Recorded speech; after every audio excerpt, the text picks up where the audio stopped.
Hey everybody, it's Francis, and I want to welcome you to the new What a Hell of a Way to Dad podcast. All of the same content that you've been enjoying, but Nate and I have not been in the military for multiple years at this point, and we've decided that what we really want to talk about is parenting. So you're going to still get a lot of the same great content. Patreon is still going to have all of our bonus episodes, all of the old bonus episodes, 8 years of bonus content is still there. $5 a month gets you access to all of that, and you will continue to get 3 episodes a month going beyond that. We've got our ongoing Deadliest Warrior series that we're running. We have a MASHCast that I do with Carey. We have a lot of really great stuff over there, so if you like what you're hearing here and you want to hear a little bit more, patreon.com/hellofawaytodie is where to find all of that. You can also check out our store, whatahellofawaytodad.com. It has all the things from our old store, but also it's got a few new sections. It's got an apparel section, it's got the podcast attic, and it has art and handmade stuff. So give it a look. whatahellofawaytodad.com. Find yourself something new. Thank you for listening and enjoy the show. Fun bit of, OR dialogue where you have Pat Morita, who's back, who they call variously, I want to say both I guess they call him Sam. Captain Sam Pack. Captain Pack, yeah. Yeah. And he's, running through like Korean phrases with Hawkeye, which is like a nice, fun bit of dialogue. And then he does a little bit like, who's on first thing, like Lip, that's my uncle. Which like does, they treat, Pat Morita plays like a Korean in this. He is, of course, actually Japanese. And like, also, as I'm always reminded whenever I look him up, whenever I, was in the hospital, then immediately got frog marched by the U.S. government when he got released from a hospital as a kid to an internment camp during World War II. Yeah. Which is always kind of surprising to me that wasn't a more like radicalizing experience. I do know that it was, there was a lot more unrest in the internment camps and kind of gets historically remembered in the United States. But I don't know. I can't imagine like having that happen to me and not becoming incredibly embittered about, like the United States for the rest of my life. Yeah, all of this, the thing about anti-immigrant rhetoric that always throws me off is that immigrants seem to love America way more than anybody who has ever like shit out on this piece of dirt, I also think about George Takei, who talked, about his time in internment camps a lot.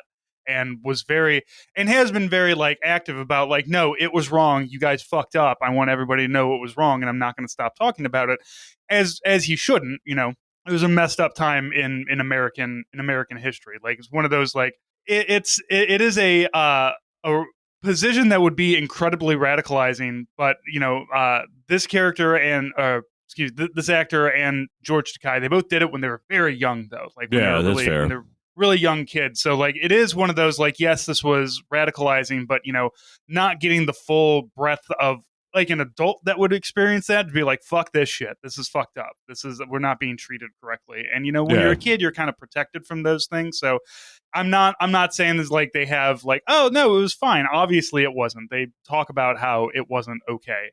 And yeah, it is weird to just be like, no, I know that you guys threw me in an internment camp because of what Japan did, and you just were scared and didn't understand. It's like, no, I understand. It's okay. Like, yeah. I too would just be like, no, fuck you, fuck this, and fuck your government. I'm out of here. Yeah, and I do know that there was like a lot of like unrest, and there was like, there were riots in some of the internment camps and like the rest of it. It just like, I don't know. It just always strikes me whenever I like look up his kind of past in that way. Yeah, but I always love when Pat Morita comes on, because we know we're going to get either it's going to be the poker game, or it's going to be we're going to have some Koreans in, and he's really funny. Like, oh yeah, he has really great line delivery.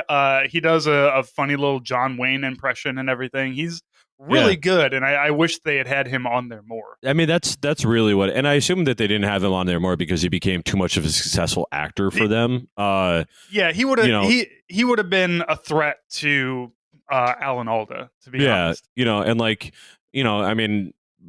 Yeah, I don't know. Yeah, it would have been great to have him on there more. It would have been great to have the, as I've said before, with some of the nurse characters and some of the other bit part characters, it would have just been nice if, they kind of had a little bit more of a reoccurring cast in that way. I understand why they didn't, and I understand it was also probably just, like a tactical decision is, kind of making sure that their stars stayed happy. But, they have so many like interesting and good bit characters who do filter through, season 1, season 2, season 3 in particular. that it would have been nice to see them kind of continue on, and I think it would have grown into a more interesting show. But then it would have been a more of an ensemble show. It wouldn't have been kind of the Hawkeye, the The Hawkeye Hawkeye show. Maudlin Hour. Yeah. Yeah, so and the beginning to this is like a little contrived. Like you just have this Korean family who just starts building, their home in the middle of the camp, claiming that it used to be their farmland, a thing that is like never mentioned previously. And like they've been there I feel like it would have hit a little bit different if this was in season 1, but it's, this is like a solid like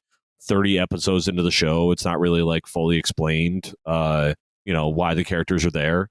Well, and I think you and I watch this. We're watching this TV show in a way that it was not meant to be watched. We're blowing through like a couple of episodes, but you could sit down and watch every episode, easily in a week, for a season. So, I guess they kind of like assume that you're going to forget some of the things in the past. And I mean, let's also be honest. This is a TV show that lasted 11 years for a 2-year war. So yeah, they're stretching stuff a little bit.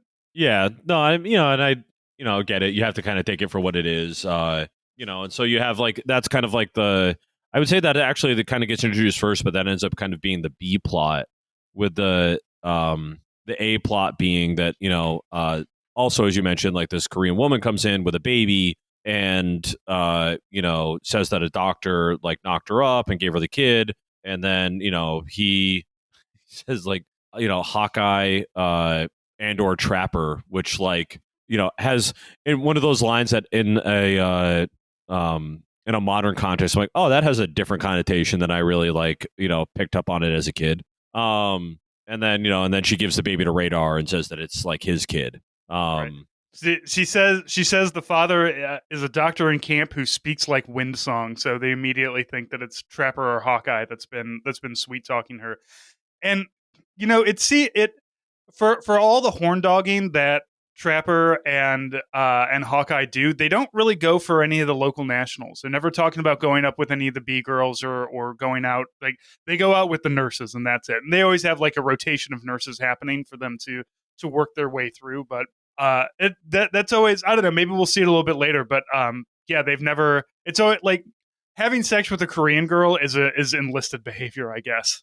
Yeah, which like does feel kind of vaguely racist. But I don't know. I mean, maybe it's also just because like, as if you're the doctor, then you get all the nurses because all the nurses look up to the doctor, and versus like if you're enlisted, like you're considered you're enlisted and you're not supposed to cavort with the nurses in the first place anyway. Though Radar does that constantly. Like we've seen like in this episode, Radar admits to being a virgin, but we have so many like previous episodes of Radar being like, yeah, I'm going to go out. Like he puts his paratrooper scarf on to make himself look even good. mentions that episode. It's like, yeah, I put my paratrooper scarf on and I was wearing nothing underneath. Like I, had 2 beers and I was out looking for trouble. But it is funny because I do have like as a note like Schrödinger's virginity. Like it just you're never, Radar's kind of like both musical talent, as you pointed out, and also his virginity seem to fluctuate depending on what the need of the episode is, more than like a lot of other plot points. Yeah, Radar. I noticed this time around, Radar seems to have like an affinity for any musical instrument except for the bugle. And I gotta say, the bugle gag always gets me. It's always funny when an episode starts with Radar playing the bugle badly.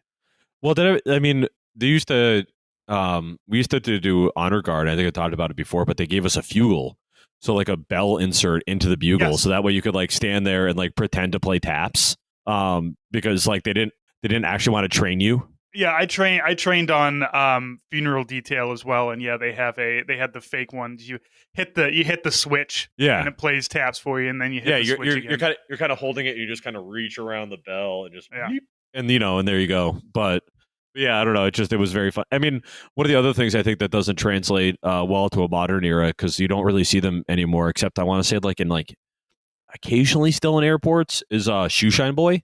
Yeah.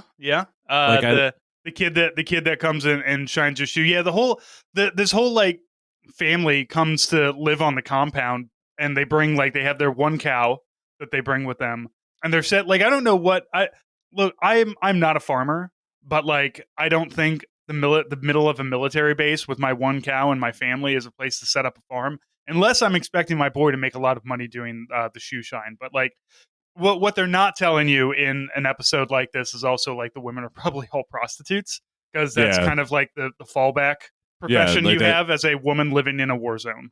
Yeah. Yeah, no, it's just it was like it always was kind of funny to me when you see that, because I just like I was in some airport like a while back, and I saw like the one lonely shoe shine guy like sitting at the, and he was like a younger dude too, and it was clear that he had like taken this over, and he's just like looking as everyone's walking past in their like sneakers, because no Mhm. one wears a shoe that you can really shine anymore. Not in the airport. Like, I want to be No. comfortable. I'm Yeah. wearing my sneakers, my flip flops. We no longer treat flying as an occasion, right? Right. We wear sweatpants and flip flops to go to the airport because fuck it, I'm in the airport. Nobody's happy. I might as well be comfortable. Right.